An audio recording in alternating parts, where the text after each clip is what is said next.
The Federal Reserve releasing the minutes of its October meeting, revealing the division over whether the slowing labor market or sticky inflation is the biggest threat to the U.S. economy. Hey there, Josh. These Fed minutes really bearing out what Fed Chair Jay Powell said at the podium 3 weeks ago, that a rate cut in December is not a foregone conclusion, really seeing that division borne out in these minutes. They read that, quote, in discussing the near-term course of monetary policy, participants expressed strongly differing views about what policy decision would most likely be appropriate at the committee's December meeting.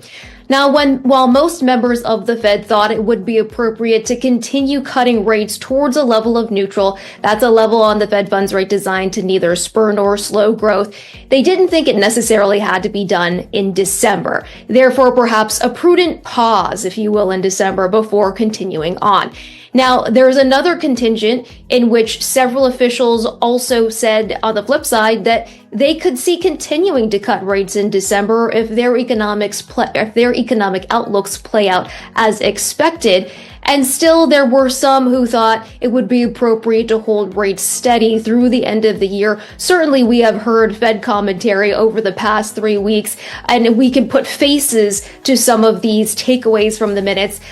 Boston's Susan Collins, Dallas Fed's Lori Logan, as well as Kansas City Fed's Jeff Schmidt, all in favor of holding rates steady. So some faces to that contingent. I also thought it was interesting that there's division over how restrictive rates are here. Some thought that with the rate cut that we saw at the last meeting, rates are still restricting the economy, while others say, nope, policy is easy right now because the economy remains resilient and the stock market's up. Financial conditions look good at this point.